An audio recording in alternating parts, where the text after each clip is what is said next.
Segundo Timóteo, capítulo 2, versículo 19 ao 21, diz assim: Todavia, o fundamento de Deus fica firme, tendo este selo.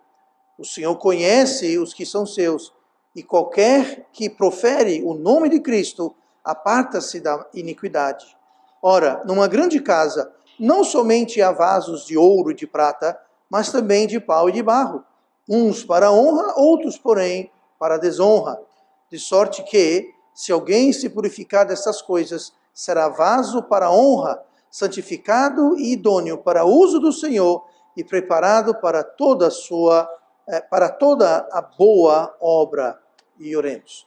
Amado Pai, abençoe a Tua palavra. Pedimos que o Senhor derrame poder em mim para trazê-las e em cada um de nós para ouvirmos. Nós pedimos isso em nome de Jesus. Amém. E vamos então sentar esta manhã e hoje nós vamos falar sobre a vontade de Deus para nós. Deus tem uma vontade, Deus tem um plano para cada pessoa, para mim, para você. Ninguém fica de fora. Todo mundo que Ele aceita e adota como filho, todo mundo que é salvo, todo mundo que nasce de novo, que o aceita como Salvador, Ele tem um plano. E nós vamos ver um pouquinho dessa vontade de Deus para nós. No versículo 21, a gente lê, de sorte que se alguém... Fala aqui, para uso do Senhor. Pronto, versículo 21. Estou só achando aqui onde é que foi que eu li isso. Versículo 21. De sorte que se alguém se purificar essas coisas, será vaso para honra, santificado e idôneo. Aí diz, para uso do Senhor. Essa palavra, para uso do Senhor, é a tradução de uma só palavra. É interessante como às vezes a tradução de uma coisa, de um idioma para outro, ele muda. Às vezes uma palavra só precisa de várias palavras para traduzir, e outras vezes é o contrário. Mas aqui, quando fala para uso do Senhor, é a palavra grega despotes. Despotes. A palavra despotes é de onde nós derivamos do português a palavra déspota e despotismo. Mas o que significa isso? Bom, se você olhar no dicionário, despotismo quer dizer poder isolado, arbitrário e absoluto. Também diz assim, o que ou quem exerce autoridade absoluta. Então, quando aqui fala que nós somos santificados e podemos ser usados para uso do Senhor, está dando ali esse uso, algo que deve ser absoluto, que deve ser algo que é autoritário, algo que deve ser importante em nossas vidas. Em outras palavras, não existe ou não deve existir coisa mais importante, coisa mais determinante nas nossas decisões do que a vontade de Deus para nossas vidas. O que Deus quer, qual o uso que Deus tem para cada um de nós. Isso deve ser a raiz de tudo. Toda decisão, tudo que a gente fizer, tem que perguntar como que isso vai me ajudar, como isso vai me levar mais perto do uso que Deus tem para mim, ou se isso vai me afastar do uso que Deus tem para mim. Porque Deus tem um uso, Deus tem um plano, Deus tem uma vontade para cada um de nós. E essa autoridade deve ser máxima, absoluta, porque é a coisa mais importante. Ser usado por Deus, fazer a vontade de Deus, deve ser o que está na nossa mente, nosso coração, constantemente. Então, existe na realidade dois tipos de vontade de Deus para todo mundo. A primeira vontade de Deus é aquela vontade de Deus que nós vamos chamar de vontade de Deus geral. O que quer dizer isso? É aquela vontade de Deus para todo mundo. Para mim, para você, para a pessoa na sua frente, atrás de você, do seu lado, para a pessoa que está do outro lado da rua, a pessoa que está no Japão. Todo mundo. Deus tem essa vontade. É a vontade geral que deve valer para todo mundo. E existe, então, outra vontade de Deus que é diferente. Por quê? Ela é uma vontade que ela é específica, ela é especial para você ou para mim. A vontade geral não muda para ninguém. É o mesmo para mim, é o mesmo para você, mas a vontade específica de Deus, a vontade especial de Deus, ela é diferente. Para mim pode ser uma coisa, para você pode ser outra coisa.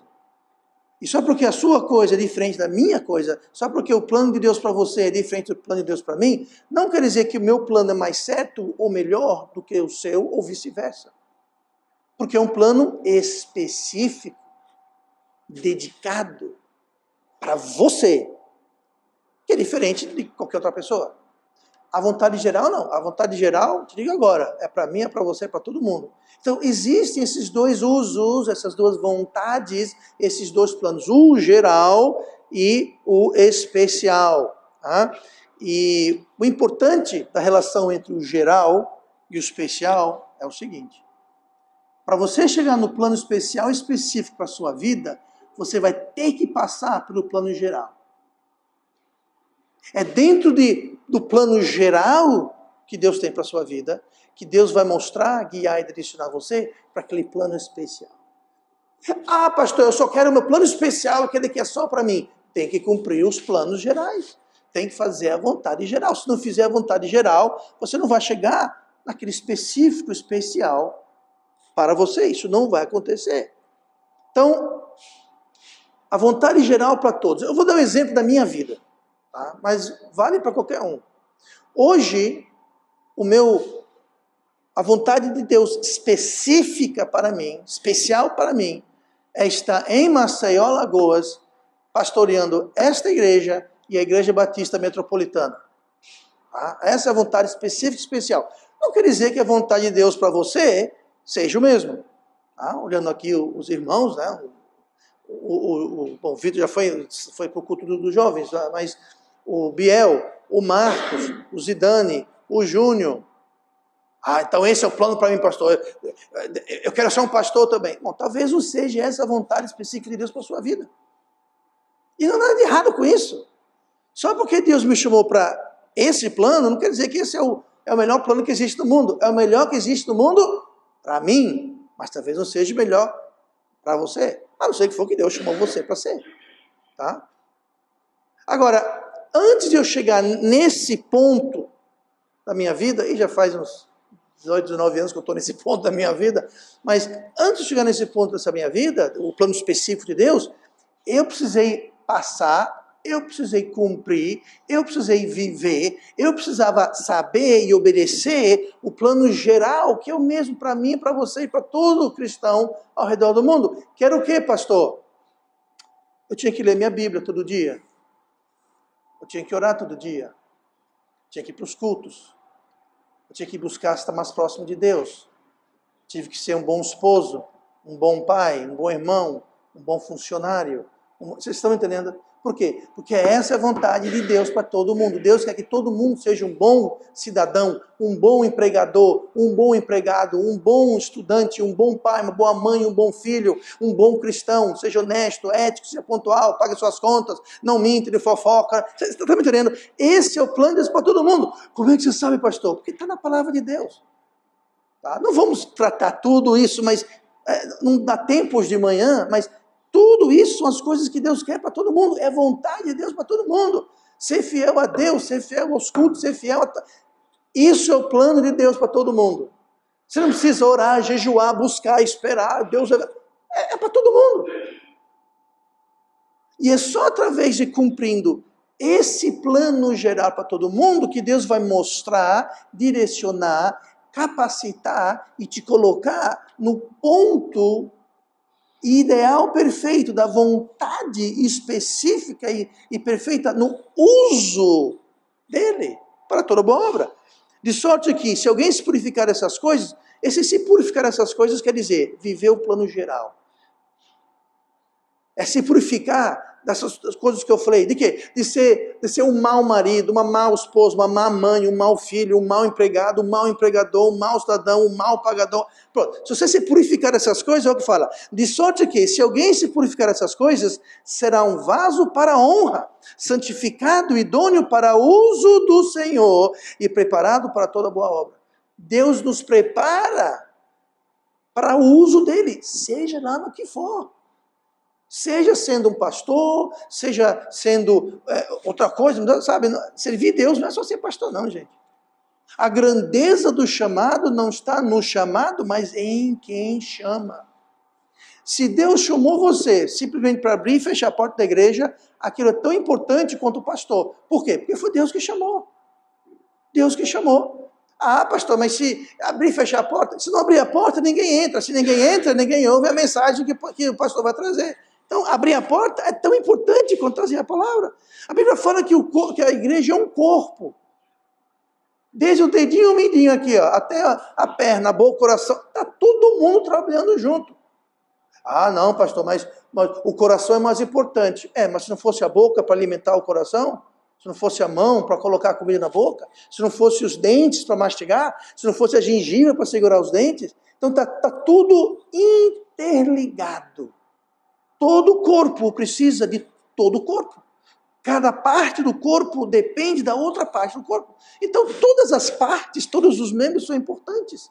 E Deus chama cada um para ser aquela parte. Mas nós nunca vamos chegar a ser a nossa parte, seja de coração, dedo mindinho, dente, gengiva, ouvido, boca, olho, até a gente passar pela vontade geral que Deus tem para todo mundo. Então hoje, eu quero ver, não todas as vontades gerais, tá? Mas eu quero ver três vontades gerais, que talvez sejam as mais importantes, tá? São bastante amplas, mas 3 coisas que nós temos que assegurar que há em nossa vida para que a gente possa cumprir a vontade geral, para que possamos conhecer e chegar na vontade específica para cada um de nós. Tá? A primeira delas, a gente leu 2 Timóteo 2, né? Eu vou ler agora rapidinho, 1 Tessalonicenses 4, no versículo 3, que diz assim: porque esta é a vontade de Deus, a vossa santificação, que vos abstenhais da fornicação. Veja que interessante, aqui fala que essa é a vontade de Deus. O tema de hoje é o quê? A vontade de Deus para nós. E aqui está dizendo que a vontade de Deus, porque esta é a vontade de Deus, a vossa santificação. Então, a primeira coisa geral que Deus quer para todo crente é a nossa santificação. Inclusive fala, né, no versículo 21, 2 Timóteo 2, de sorte que, se alguém se purificar dessas coisas, será vaso para a honra, santificado. Santificado vai ser um resultado da santificação. Então Deus tem uma vontade para todo crente, para todo cristão, que é o quê? A nossa santificação. Isso é vontade de Deus para todo. Mas, pastor, o que exatamente é santificação? É o seu santinho, virar um santo que nunca faz nada de errado, alguém que fica, que não peca, alguém que... Não, isso não é santificação. Tá? Muita gente confunde. Ninguém vai chegar a um ponto nessa vida de perfeição. Nem eu, nem você, nem ninguém. Tá? Mas santificação, segundo a palavra de Deus, é um processo. Ou seja, não é um ato. Não é uma luz que se acende e apaga. Salvação é assim. Salvação é como uma luz que se acende. Salvação é um ato, é um instante, é um... Pronto. Santificação não é. Santificação é um desenrolar. É um processo que começa no momento que recebemos Cristo. Começa no ato da salvação. Ele começa, ele inicia. E só vai ser terminado, sabe quando vai ser terminada a nossa total santificação? No arrebatamento. E a grande maioria dos cristãos no arrebatamento já terá morrido. Por quê? Bom, porque o arrebatamento vai acontecer, pode acontecer a qualquer momento. Mas e as pessoas que foram crentes 100, 200, 300, 400, 500, 1000, 2000, 3000, 4000 anos atrás? Eles não estão aqui mais. Mas eles vão também. Mas a questão é que até lá, ninguém vai ser santificado 100%. Mas é um processo que começa, e esse processo vai gradativamente avançar em nossas vidas, ao passo que nós seguimos e somos regidos pelos princípios e as verdades e as doutrinas da palavra de Deus. Ao passo que eu me moldo e que eu sigo e obedeço a palavra de Deus, aquilo vai me santificando. Aquilo é o processo de santificação, que é a vontade de Deus. Esse processo, ele vai ir mais rápido ou mais lento, ou parar, ou dar marcha ré, também tem essa, pode dar marcha ré, de acordo com as nossas decisões. Nós decidimos. Se a gente for mais e mais fiel, então ele vai andar mais rápido. Se eu for menos e menos fiel e obediente, incorporar as doutrinas de Deus em minha vida, no meu dia a dia, no meu pensar, no meu lidar, então vai ser mais lento. E se eu simplesmente falar, sabe uma coisa, vou fazer o que eu quero, você pode fazer isso. Agora, a sua santificação vai ficar parada ou dar marcha ré. Perder salvação? Gente, salvação não se perde. A Bíblia fala que salvação é um dom gratuito. Se alguém te deu alguma coisa e tomou de volta, ele não te deu, ele te emprestou. E Deus não está emprestando salvação, Deus está dando o dom dado, gratuito de graça, o dom gratuito de Deus é a vida eterna.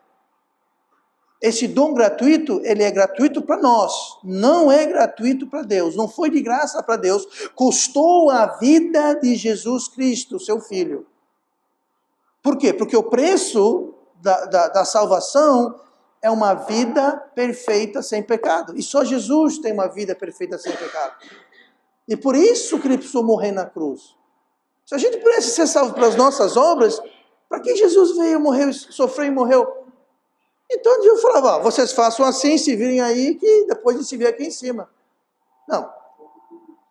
Então a gente não perde salvação. Você é salvo, o processo de santificação é iniciado. Agora, se ele vai para frente, rápido, devagar, parar ou dar marcha ré, aí é com a gente. Vai depender de como nós seguimos a Deus. E se a gente seguir a Deus fielmente, a nossa santificação estará ocorrendo cada vez mais. Mas esse é um plano de Deus para todo mundo. João 17 fala assim, santifica-os na tua verdade. É Jesus falando, orando a Deus Pai. Santifica-os na tua verdade, a tua palavra é a verdade. Então a santificação, que é pela palavra, que é pela verdade, ela só vem através do quê? Da palavra. Então nós temos que ler, ouvir, estudar, aprender, mas acima de tudo, obedecer à palavra de Deus. Quando isso acontece, nós somos santificados, que fala aqui, santifica-os na tua verdade, e a tua palavra é a verdade. Então, central para a nossa santificação é a palavra de Deus. Por isso que aqui a gente faz tanta questão. Na palavra de Deus, a pregação da palavra de Deus, aqui a maior parte do culto é o quê? A palavra de Deus. A gente lê a palavra de Deus, a gente prega a palavra de Deus, a gente ouve a palavra de Deus. Por quê? Porque isso é central. Sabe uma coisa, você pode ir para casa, você pode louvar Deus em casa? Devemos louvar Deus na igreja, claro, e louvamos.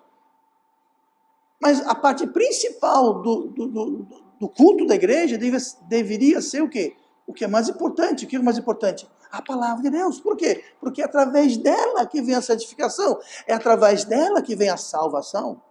Lembrando, salvação é um ato, não é um processo, é um ato. Santificação, não.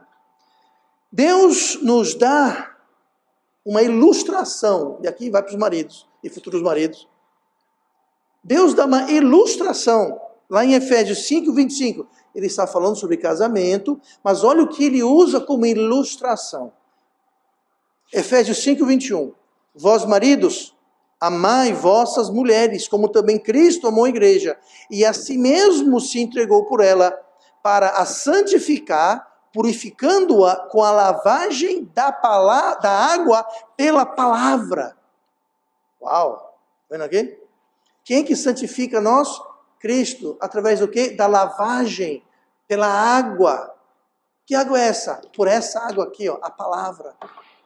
E ele compara aqui com, né, ele está falando aqui para os maridos, fazer uma comparação. Ele falou, maridos, você tem que amar sua esposa assim, como Cristo amou a igreja, e como diz aqui, santificando-a, purificando-a, com a lavagem da água pela palavra. Então, maridos e futuros maridos, nós temos uma responsabilidade de estar levando para as nossas famílias, a começar pelas esposas, claro, que antes dos filhos vem a esposa, né? Você não vai ter filhos, não tem a esposa. Então você primeiro, você deve ser uma espécie de um líder espiritual, usando a palavra Tá? Não é líder porque é sua vontade, futuros maridos.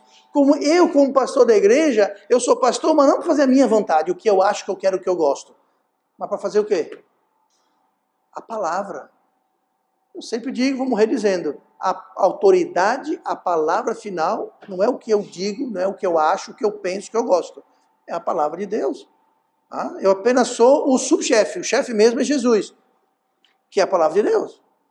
Então, Deus quer nos santificar, nos purificar pela lavagem, repetindo aqui, pela palavra, com a lavagem da água, pela palavra. A palavra é fundamental, é importante, porque ela proporciona a nossa santificação.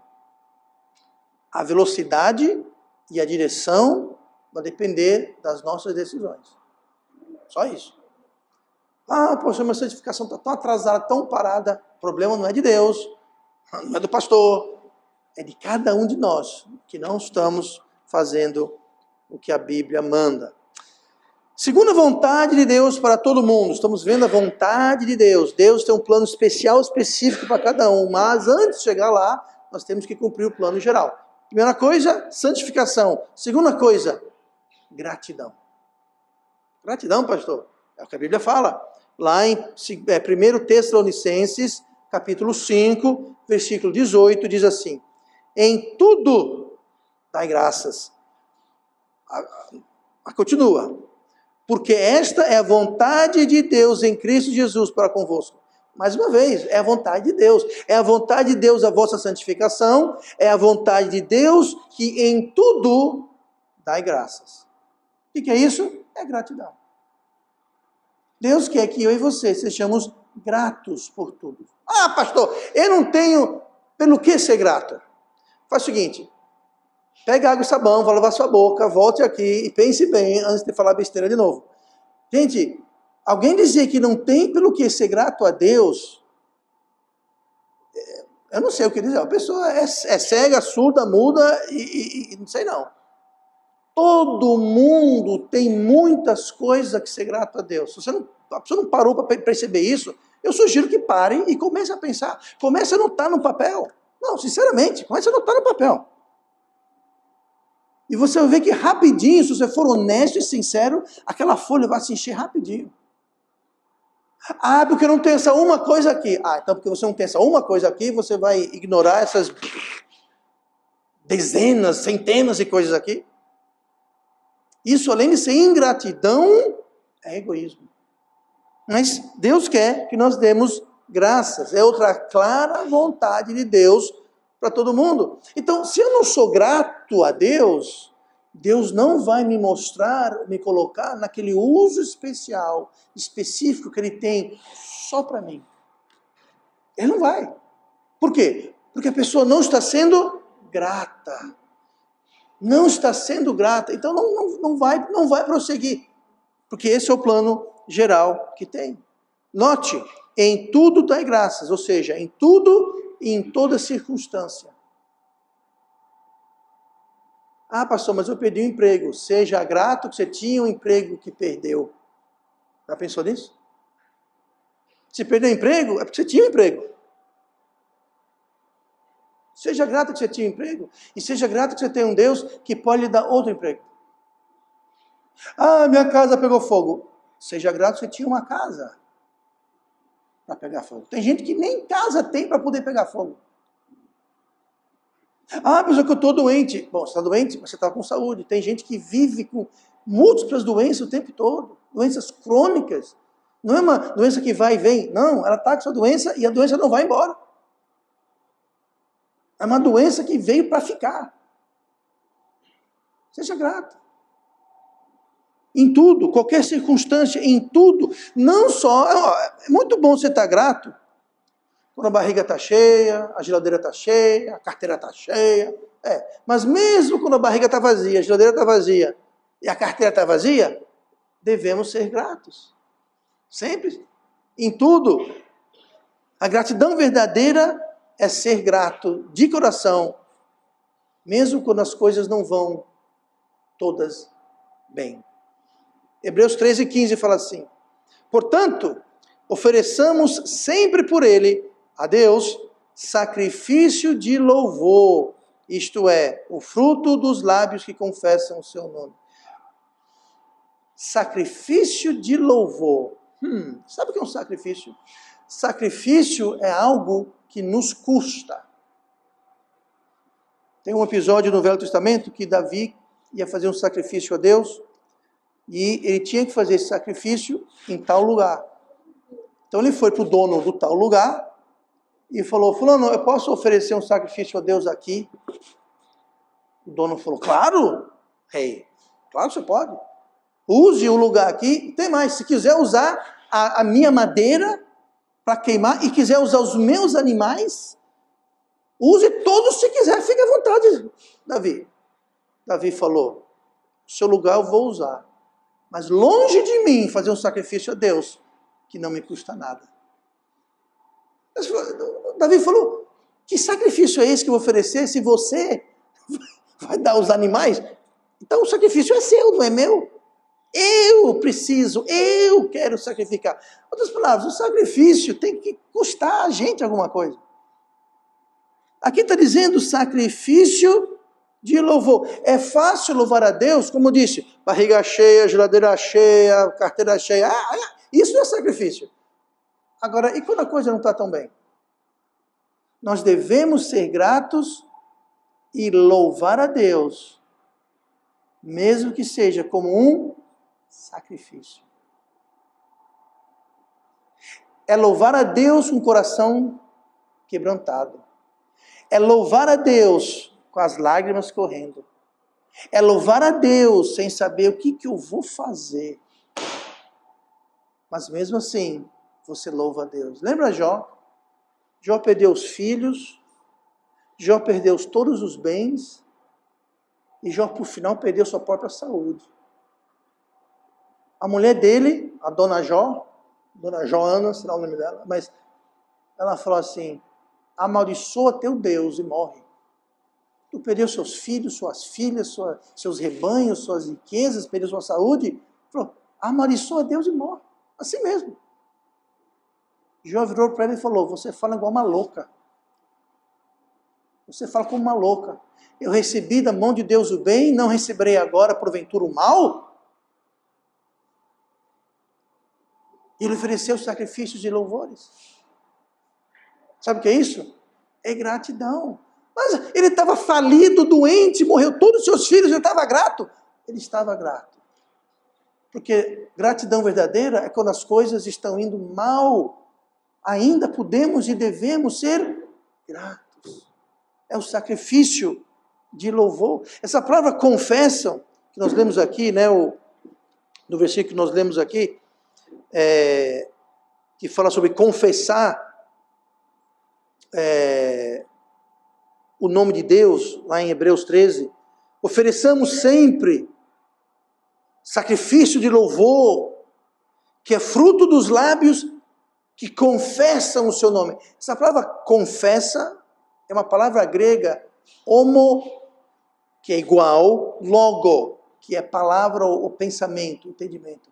Homologo, em português nós falamos homologar. O que é homologar? Você vai lá e você oficialmente homologa, você oficializa alguma coisa como igual, como sendo aquilo realmente que é. Vou dar um exemplo aqui: você compra um carro, uma moto, você vai no Detran, você precisa, em outras palavras, homologar o carro. O documento não fala um carro. Não, está dizendo é um carro da marca tal, do modelo X, do ano seguinte, tem tantas portas, o combustível é gasolina, capacidade para 5 passageiros. Tudo isso, não podia falar, não, carro. Não, quando você homologa tem que ser específico. E é justamente isso, gratidão, sacrifício de louvor, é você enumerar. Não é chegar e falar: Deus, obrigado por tudo, valeu aí, beleza. Isso não é confessar. Deus, obrigado pela cama que eu dormi. Obrigado pelo travesseiro, pelo teto da minha cabeça. Obrigado que eu acordei. Obrigado que vou levantar e tenho 2 pernas que funcionam. Mais ou menos, mas funciona.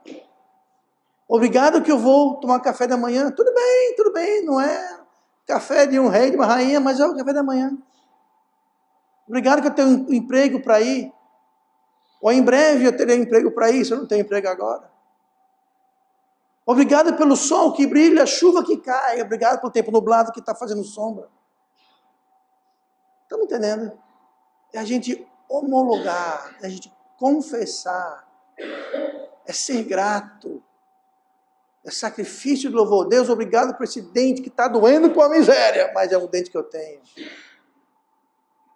Gente, não falta motivo para louvar a Deus e ser grato a Deus. Essa é a vontade geral que Ele tem para todos nós. E falta de gratidão é um sinal dos tempos atuais em que estamos vivendo.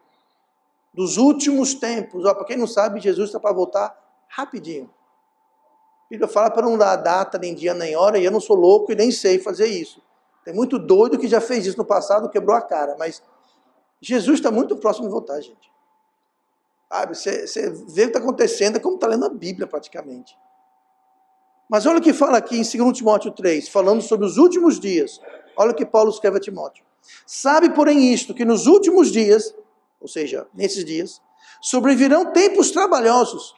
Alguém concorda? Tempos trabalhosos.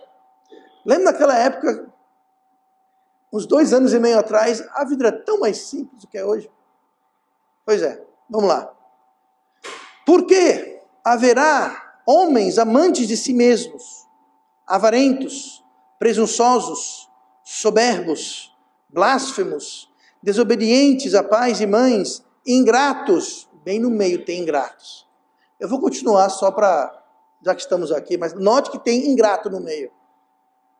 É um sinal dos tempos trabalhosos dos últimos dias, a ingratidão. Mas continua. Profanos, sem afeto natural. O que quer dizer sem afeto natural?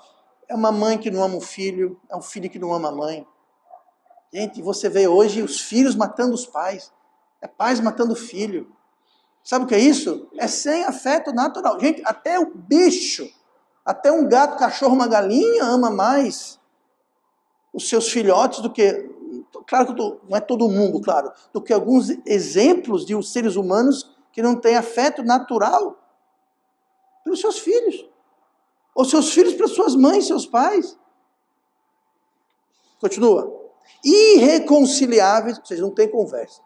Irreconciliáveis, caluniadores, incontinentes, cruéis, sem amor para com os bons, traidores, obstinados, orgulhosos, mais amigos dos deleites do que amigos de Deus, tendo aparência de piedade, mas negando a eficácia dela. Destes, afasta-te. Bonito esse cenário, né? Mas bem no meio tem o quê? Ingrato. Ingrato. Então Deus quer que todo mundo seja grato. Então, vendo aqui as vontades de Deus, para chegar nas vontades específicas, temos que passar pela vontade geral. Vamos ver 3. Primeira é a santificação. Segunda é a gratidão. E por último, fazer o bem. Deus quer que todo mundo faça o bem. 1 Pedro 2, versículo 15. Porque assim é a vontade de Deus. Mais uma vez, é a vontade de Deus. Porque assim é a vontade de Deus que fazendo bem, tapeis a boca à ignorância dos homens insensatos. Então, as pessoas que não têm juízo, insensatos em relação às coisas de Deus, sabe o que vai tapar a boca deles? A gente fazendo o bem. Sabe o que enche a boca dos insensatos, inimigos de Deus? Quando o povo de Deus não faz bem, faz mal. Aí eles falam, tá vendo o povo de Deus? Tá vendo como é crente? Tá vendo que eu não quero saber de igreja? Tá vendo? Quando a gente faz o bem, a gente cala a boca dos insensatos. Quando a gente faz o mal, a gente joga lenha na fogueira. A gente abana o fogo. Dá corda para os insensatos, inimigos de Deus, ficar enchendo a boca, dizendo e apontando. Sabe o que quer dizer Satanás? O nome Satanás, o significado, o acusador. E sabe o que ele acusa? Porque muitas vezes, apesar de ser o pai da mentira e o mestre do engano, quando ele acusa, muitas vezes, ele não está mentindo e nem enganando, é a pura verdade. Porque muitas vezes o povo de Deus não faz o bem, faz o mal. Então, vamos a mentir, a enganar, a inventar. Mas ele é o acusador. Ele é o acusador. Por quê? Porque o povo de Deus não faz o bem. Por isso que a vontade de Deus para todo mundo, para todo crente é o quê? Fazer o bem. Fazer o bem. Isso traz convicção nos incrédulos e aos ímpios. Os insensatos que não querem saber de Deus. 2 versículos antes, eu li agora 1 Pedro 2,15. Em 1 Pedro 2,12, fala assim: tendo o vosso viver honesto entre os gentios. Gentios aqui está falando entre quem não é cristão. Né? Tendo o vosso viver honesto entre os gentios, para que, naquilo em que falam mal de vós, como de malfeitores, glorifiquem a Deus no dia da visitação, pelas boas obras que em vós observem. Eu acabei de falar. As pessoas vão ver em nós o bem e vão glorificar a Deus por observar o bem sendo feito em nós. Justamente os que falam mal, os malfeitores, falam que a gente somos malfeitores. Fazendo bem, nós trazemos glória a Deus. Eu pensei que trazer glória a Deus era só falar glória a Deus. Nada de errado em falar glória a Deus, mas só falar glória a Deus. Olha o que Jesus falou.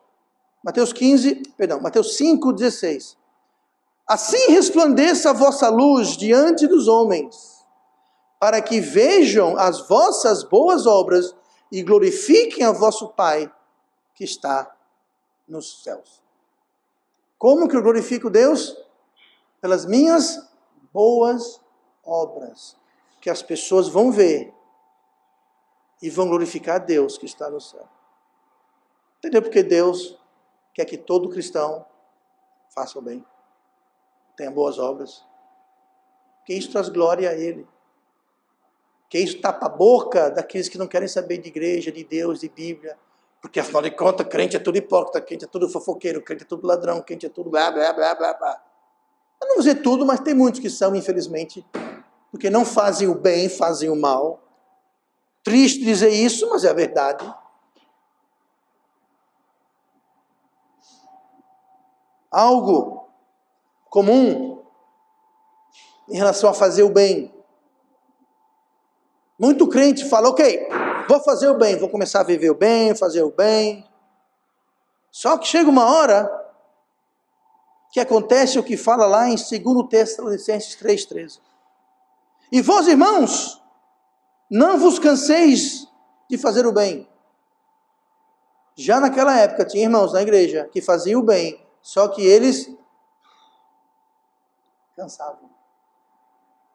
E aqui Pedro fala, não vos canseis de fazer o bem. Sabe por quê? Vou contar um segredo para você. Fazer o bem cansa.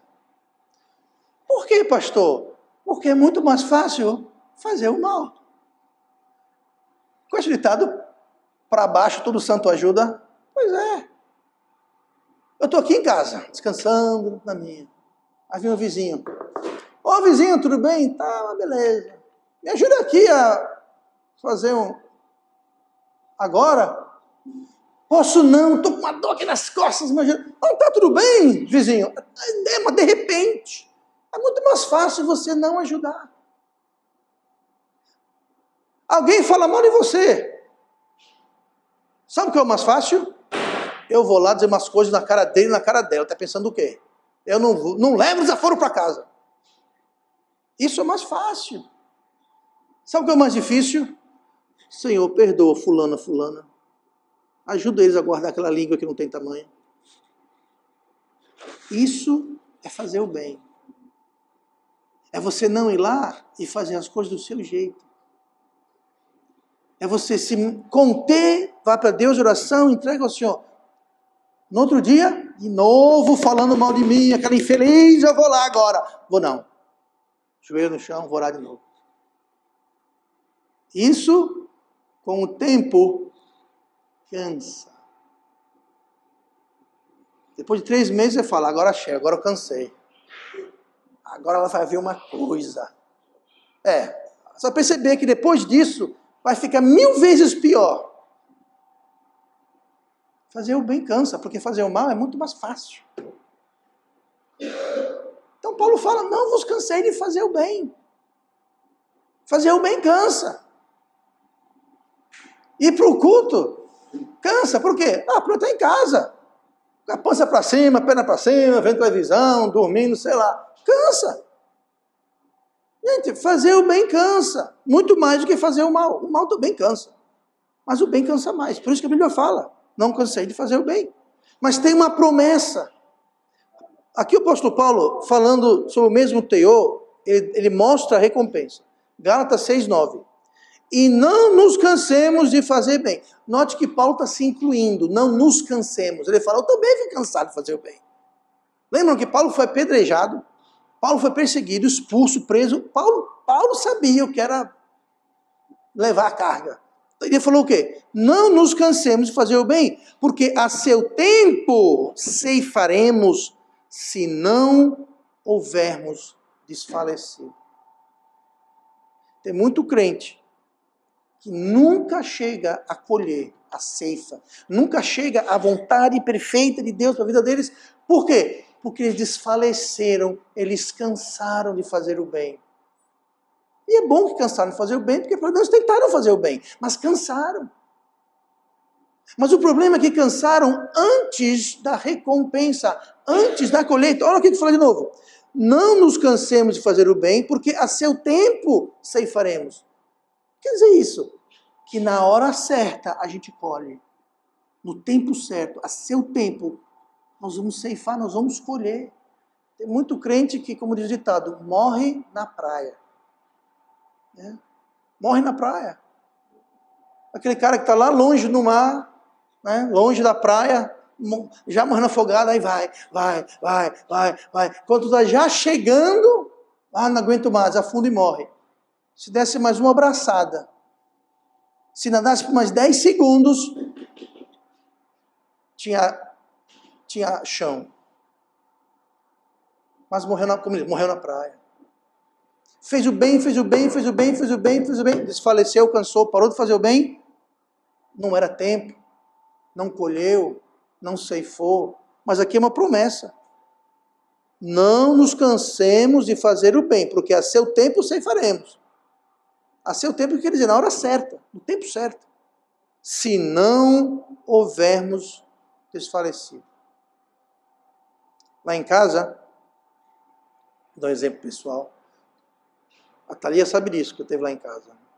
Acho que o Júnior também, o Zidane também, o Biel também. Tem um pé de graviola. Está lá uns 5 anos.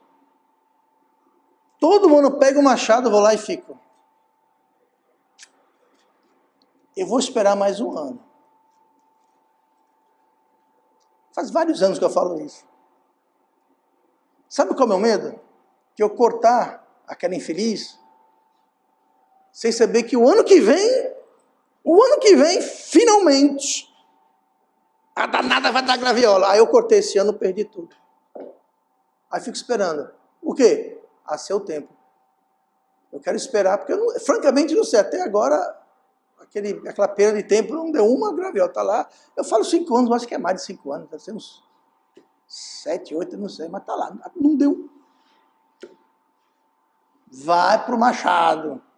Mas o meu medo, e se o ano que vem for o ano que ela finalmente vai ser tempo de colheita?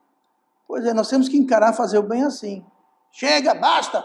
Calma, você não sabe, vai cortar a hora. Realmente vale a pena?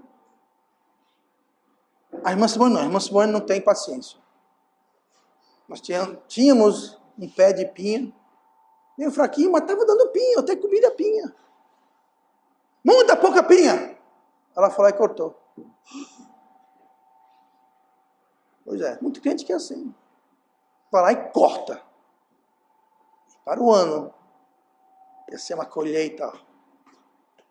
Essa é a vontade de Deus para todo mundo. Não cansar de fazer o bem. Santificar, buscar a santificação. Ser grato. Em tudo. A Deus. E quando a gente faz essas coisas, nós estamos a caminho de conhecer o plano que Deus tem específico. Esse plano específico, diferente desses três, não é igual para todo mundo. Mas ele é bom, perfeito e agradável. Mas só vamos chegar lá se passar por estes.